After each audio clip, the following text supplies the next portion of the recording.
And yes, mga kabarangay, pagkatapos nating magsalon at todo trabaho tayo maghapon, so puntahan naman natin ang bahay ni Eva, isa sa mga customer ng Leboy Cats, at let's makichika tayo at makipudrip dito sa kanyang bahay. Wow! Amazing yung bahay niya at talaga namang busy-busy ang Lola Mes sa pag-iistima at pagluluto ng mga pagkain para sa birthday niya. At ito nga, dahil medyo na late kami, gabi na, so siyempre katatapos ko lang magsalon, so nadatnan ko siya na nagluluto ng sitsarong bulaklak.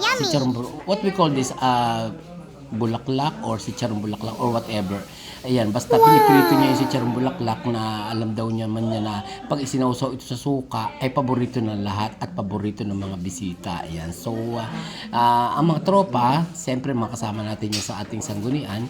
So natural na magkakasama kami dyan at yan, kumakain sila ng buffalo wings. Ayan, at meron pa nga diyan yung nadat na namin diyan itong tawag dito, tokwa, na ibabalot doon dito sa balat ng lettuce.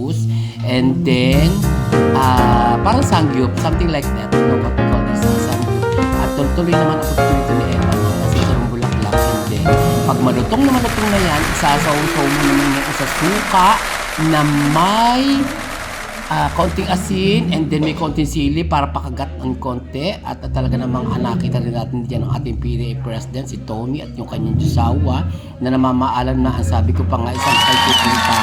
Kaya tayo magagawa ng bata na naman. Ay Diyos ko, tawarin. Ayan. Mag-aaral naman na susunod. Kaya okay lang. So, bye-bye. And see you again on our barangay. Ayan. At Diyos ko, ito binibiro ko pa nga ito si Anna Anilibus. Kung tawagin. Ay Diyos ko, parang utos-oras naman talaga sa pagkakuha. Sa pagtakip at talagang mahiyang-hiya. Bakit kayo mahihiya? Ayan, si Chapos nga tayo may pag-ibis pa niya sa Bicol sila. Ayaw na marurulyohan ng camera. At talaga namang, Diyos ko, ano yung mga batang ari mahihiyain. Hindi pa pwedeng maging artista. Ayan, super kawaii naman talaga ang ating birthday celebrant herself. At talaga namang sa dami ng bisita maghapon, ay kahit papaano nagtira siya ng mga pagkain para sa amin at para sa atin. Ayan, dahil tayo nga ay magkakasama dito sa vlog. So yan talaga ang pinagtutuunan ko ng pansin yung ibabalot sa yung toko at baboy, ibabalot sa lettuce na dahon. At siyempre kakainin natin yan ng titikman natin. Oops, tikman nga natin kung masarap. At ano kayang comment ni Leboy Cats? Wow, masarap daw, masarap. Talaga naman takap pa kaya naman na. At talaga naman ang oras na yan ay nilaan natin para kay Eva, kahit doon na busy tayo kanina sa ating pagpaparlo at pagsasalan sa bahay. So yan talagang sitsarong bulaklak na yan ay talagang hindi maiiwasan kung pagulungan ng camera this time. At talaga namang wari ko bagay pagkain inatosta at medyo crunchy na at ihuhulog doon sa isasuso sa suka na may konting asin at may konting sili. Aba, ay di talagang lagot-lutan ang puso ni Chocado Dia. Siyempre mantika. So ang kakainin lang natin yung medyo naramdaman naman. Siyempre gusto rin yan dahil sa lalam mo. At talaga naman si Eva hindi mapigilan sa pag-aayos pa ng iba pang pakakain.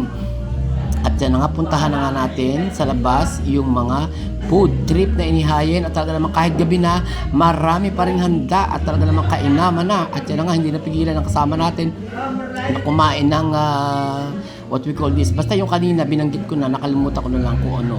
At talaga namang Tom Jones na ang mga lola mo. Kaya super pirit-pirit at kut-kut-kut dito ng kung anik-anik. At para ika nga ay matikman ang sarap ng luto ni Eva. At nagpapasalamat tayo kay Eva dyan. Yan na nga, bumuga na sa atin ang what we call this. Ayan, ang tokot baboy, spaghetti, at yung kaldereta. At iyan na nga yung sarsa na what we call this, sarsa ng basta kung ano man, sarsa yan. At iyan na nga, at luto na nga ang sitsarong bulaklak, may fried rice pa nga dyan sa tabi. At sila nga sitsarong bulaklak na iyan na talaga ng mga tumakaw pansin sa akin. Nag-agaw pansin sa akin na talaga naman maisaw-saw ko sa suka. Inako po, Rude, na may pinakurat. At ang pusang inang ire ay talaga naman katikse na pa sa vlog natin tonight. At ako na may natutuwa at kahit pa paano ay may mga pagkain pang dinatnan. At siyempre marami naman siya talagang handa. Although na talagang pinaghandaan naman niya talaga yung kanyang birthday. At yung manghang namin sa usawa na yan ay super talagang kumakagat ng hapon. Diyos ko, tawarin. Thank you so much for watching. Happy birthday, Ella!